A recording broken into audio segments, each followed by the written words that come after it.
Assalamu alaikum all of you. With the name of Allah Almighty, who is most beneficent and merciful. Today our topic is distinguish between primary, secondary and tertiary alcohols. ये हमारा topic है कि आज हमने primary, secondary और tertiary alcohol को हमने identify करना है और उनको डिस्टिंग्विश करना है। ठीक है, तो इस पर्पस के लिए एक टेस्ट यूज होता है, उस टेस्ट को कहते हैं लुकास टेस्ट। Lucas test. और इस लुकास टेस्ट के अंदर हम क्या करते हैं कि लुकास रिएजेंट यूज करते हैं। लुकास रिएजेंट क्या है? Concentrated HCl into anhydrous zinc chloride. और जब ये हम लुकास रिएजेंट यूज करते हैं तो फिर हमारे पास जो प्राइमरी, सेकेंडरी और टर्शियरी अल्कोहल्स होती है ना, वो कन्वर्ट हो जाती हैं अल्काइल हैलाइड के अंदर। और जो अल्काइल हैलाइड होते हैं वो होते हैं नॉन पोलर। जब वो नॉन पोलर है तो वो वाटर के अंदर सोलेबल नहीं होते, इसलिए वो क्या करते हैं, ऑयली लेयर बना लेते हैं। ठीक है, आइए हम देखते हैं। लुकास टेस्ट के अंदर very very important long question, board के लिहाज से ये बहुत इंपॉर्टेंट टेस्ट है। और इसमें क्या होता है कि हम लुकास रिएजेंट यूज करते हैं। लुकास रिएजेंट क्या है? कंसंट्रेटेड HCl, यानी HCl को हम मिनरल एसिड में कहते हैं। मिनरल एसिड कंसंट्रेटेड HCl है, इसको हम जिंक क्लोराइड के एनहाइड्रस जो चीज होती है वो प्योर फॉर्म में होती है, anhydrous zinc chloride free of water. Lucas reagent क्या है? Concentrated HCl in zinc chloride, anhydrous zinc chloride. ठीक है, ये रिएजेंट हम इसके अंदर यूज करते हैं। अब जब ये रिएजेंट यूज करते हैं हम, तो फिर क्या होता है, जो प्राइमरी, सेकेंडरी और जो टर्शियरी अल्कोहल्स होते हैं वो कन्वर्ट हो जाते हैं अल्काइल हैलाइड के अंदर। और ये जो अल्काइल हैलाइड है ये ऑयली लेयर बना देते हैं, ऑयली लेयर बना देते हैं। ठीक है, सिंपली अभी मैंने आपको ये बताया है कि लुकास टेस्ट जो होता है ये क्या करता है, अल्कोहल को आइडेंटिफाई करता है, आइडेंटिफाई एंड डिस्टिंग्विश।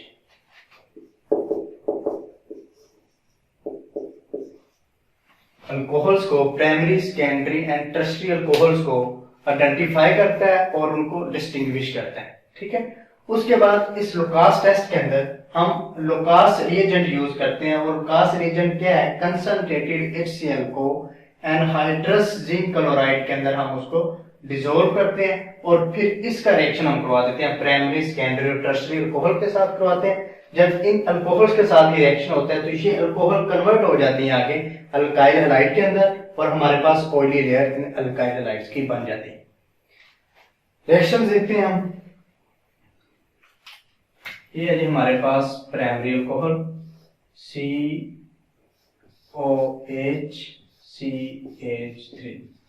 या यहाँ पे हम CH3 की जगह पे जनरल ग्रुप R ले लेते हैं और यहाँ पे H2। ये है प्राइमरी अल्कोहल। प्राइमरी अल्कोहल्स वो अल्कोहल्स होती हैं जिनके अंदर OH जो ग्रुप है वो डायरेक्ट जिस कार्बन के साथ अटैच है वो कार्बन आगे फर्दर एक R ग्रुप के साथ अटैच हो। ये हमारे पास प्राइमरी अल्कोहल है, इसका रिएक्शन हम करवाते हैं कंसंट्रेटेड HCl के साथ in the presence of anhydrous zinc chloride. इसकी प्रेजेंस के अंदर जब हम ये रिएक्शन करवाते हैं तो फिर क्या होता है, यहां से CO बॉन्ड ब्रेक होता है। कौन सा बॉन्ड ब्रेक होता है? CO bond. अच्छा, अब यहां पे क्या है कि जब हम कंसंट्रेटेड HCl को एनहाइड्रस जिंक क्लोराइड के अंदर ऐड करते हैं और प्राइमरी अल्कोहल के साथ रिएक्शन करवाते हैं तो खुद ब खुद ये रिएक्शन नहीं होता। फिर हम क्या करते हैं, इसको हीट करते हैं। जब इसको हीट करते हैं फिर यहां से ये बॉन्ड ब्रेक होता है। फिर क्या होता है कि ये वाला H, ये H और ये OH दोनों मिलके वाटर बना देते हैं H2O। ठीक है, उसके बाद ये जो क्लोराइड है ये मूव करके इस कार्बन के साथ अटैच हो जाता है तो क्या बनता है, प्लस RCH2 क्लोराइड। ये है हमारे पास अल्काइल हैलाइड। इसको हम कह देंगे प्राइमरी अल्काइल हैलाइड। क्यों? क्योंकि ये जो हैलोजन ग्रुप है जिस कार्बन के साथ अटैच है वो फर्दर आगे एक R ग्रुप के साथ अटैच है, इसलिए ये क्या हो गया प्राइमरी अल्काइल हैलाइड। और ये जो अल्काइल हैलाइड होते हैं ये ऑयली लेयर बनाते हैं, ऑयली लेयर। ठीक है, अब ऑयली लेयर जो जब बन जाती है ये फिर इस वाटर की तह के ऊपर तैरती है। ठीक है, इस तरह हमें पता चल जाता है ये क्या है, अल्कोहल है। और ये जो रिएक्शन होता है ये हीट करने से रिएक्शन होता है। ठीक है, जब हीट करके ये रिएक्शन होता है तो फिर आगे जो हमारे पास बनते हैं वो प्राइमरी अल्काइल हैलाइड होते हैं। और ये जो हीट जो हम हीट कर रहे हैं ये रिप्रेजेंट कर रही है कि जो अल्कोहल है वो बहुत ही स्टेबल अल्कोहल है। ठीक है, उसके बाद हम देख लेते हैं सेकेंडरी अल्कोहल का रिएक्शन। सेकेंडरी अल्कोहल्स ऐसी अल्कोहल्स होते हैं जिनके साथ OH ग्रुप अटैच होता है, ये फर्दर आगे 2 R ग्रुप के साथ अटैच होता है और यहाँ पे H आता है। अब इसका जब रिएक्शन हम करवाते हैं HCl के साथ, concentrated HCl anhydrous zinc chloride, इन दोनों का मिक्सचर करते हैं। अब यहां से ये जो है HCl और जिंक क्लोराइड, इसके मिक्सचर को कह देते हैं लोकास रिएजेंट। अच्छा, अब क्या करते हैं, अब इसका सेकेंडरी अल्कोहल का और HCl का जब रिएक्शन होता है तो ये रिएक्शन 5 से 10 मिनट लेता है, 5 to 10 मिनट लेता है। और फिर क्या होता है, यहां से CO बॉन्ड ब्रेक होता है और ये OH और ये वाला H दोनों मिलके वाटर बना देते हैं, H2O। और ये वाला जो क्लोरीन है ये इस कार्बन के साथ आके अटैच हो जाता है और हमारे पास बन जाता है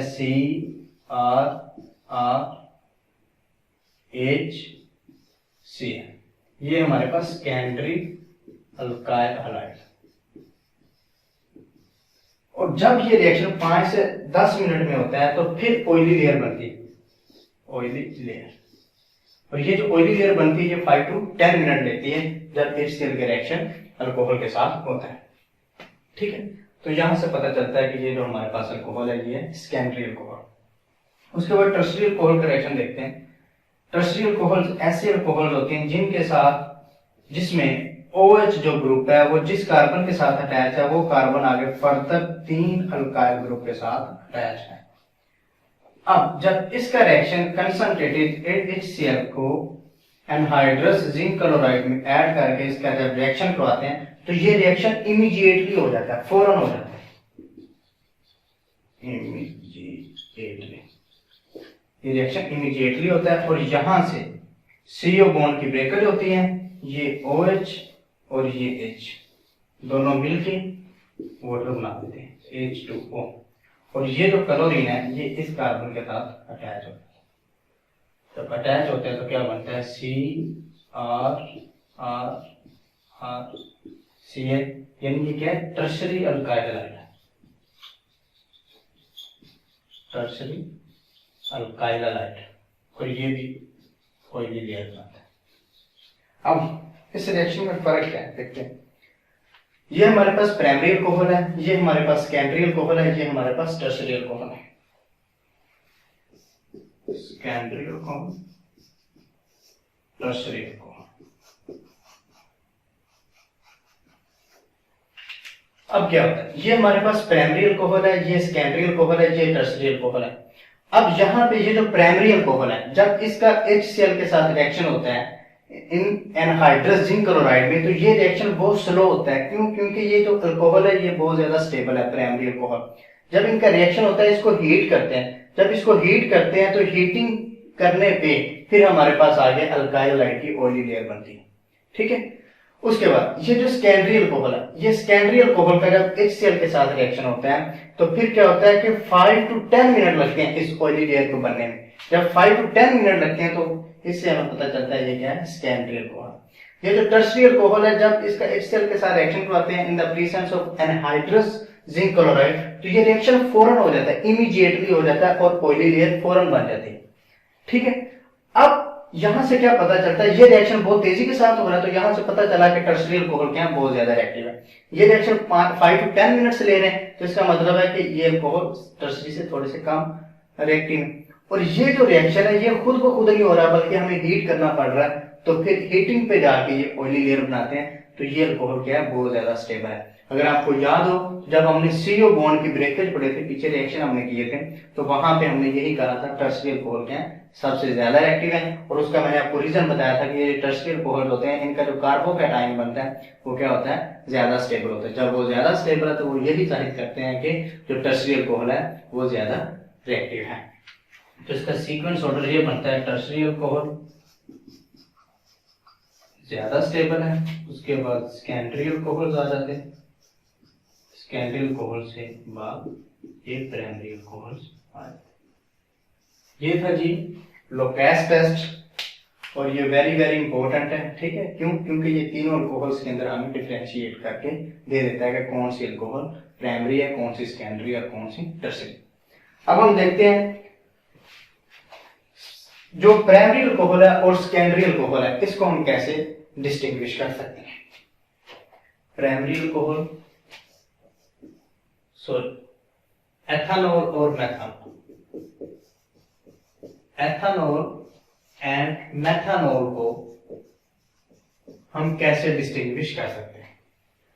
तो क्या होता है कि हम आइडोफॉर्म टेस्ट करते हैं।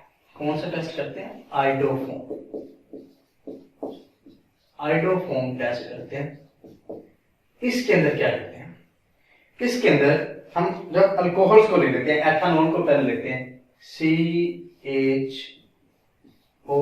ये जो OH है जिस कार्बन के साथ अटैच है वो आगे फर्दर अल्काइल ग्रुप के साथ है, ये हमारे पास एथानॉल।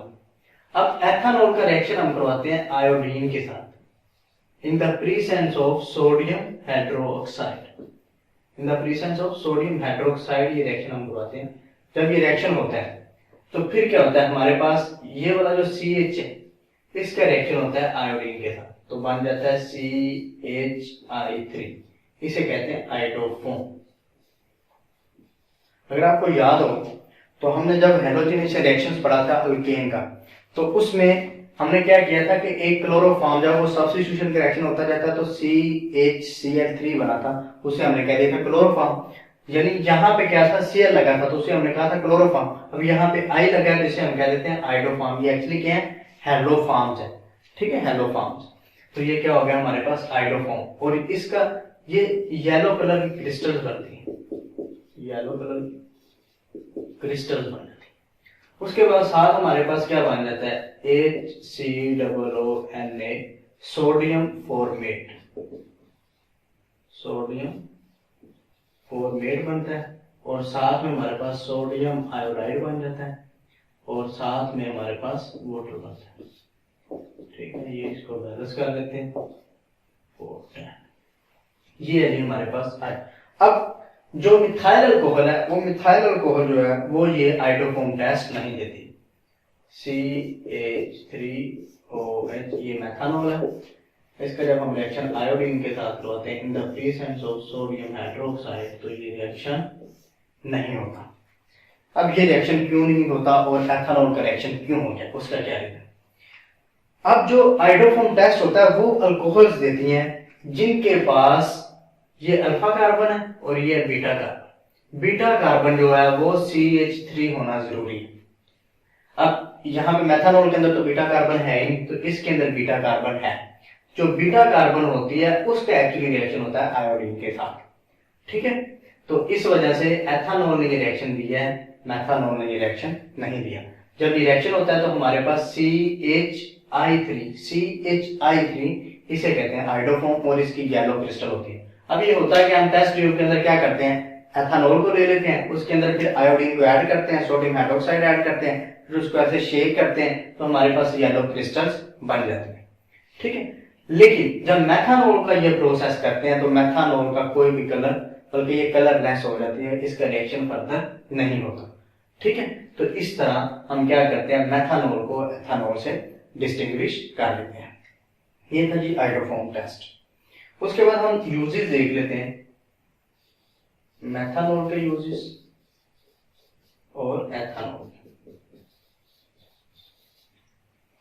मेथानॉल जो है इसको हम एज ए सॉल्वेंट यूज करते हैं।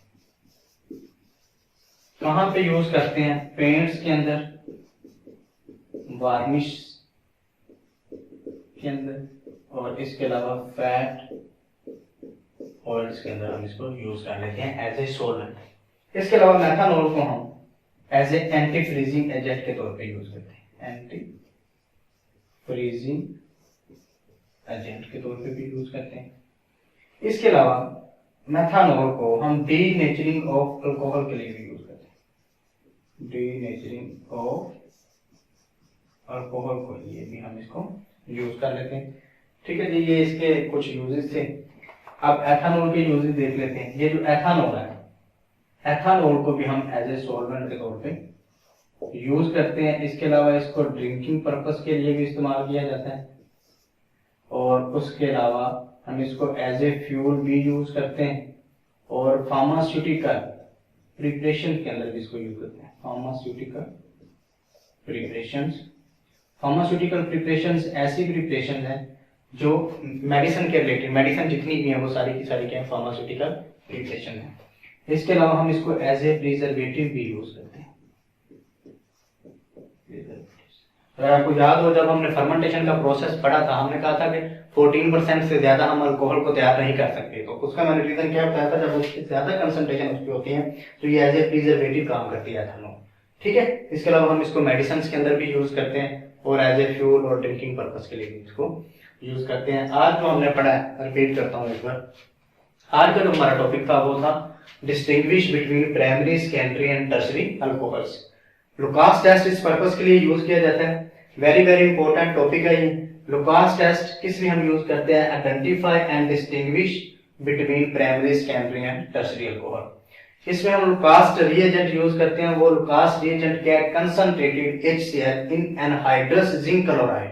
ठीक है, अब ये जो मिक्सचर इन दोनों का बन जाता है उसे हम क्या कहते हैं, लुकास रिएजेंट। अब ये जो लुकास रिएजेंट है ये क्या करता है कि प्राइमरी, सेकेंडरी और टर्शरी अल्कोहल्स को अल्काइल हैलाइड के अंदर चेंज करता है। जब चेंज होते हैं तो ऑयली लेयर बन जाती है। ठीक है, उसके बाद अगर हमारे पास प्राइमरी अल्कोहल है, इसका जब हम लुकास टेस्ट के साथ रिएक्शन करवाते हैं तो हमें इस रिएक्शन के लिए हीट करना पड़ता है। जब हीट करते हैं, हीट के ऊपर ये क्या देते हैं, ऑयली लेयर देते हैं। ठीक है, उसके बाद हम क्या करते हैं, सेकेंडरी अल्कोहल का जब लुकास रिएजेंट के साथ रिएक्शन करवाते हैं तो 5 to 10 मिनट लगते हैं ऑयली लेयर बनने में।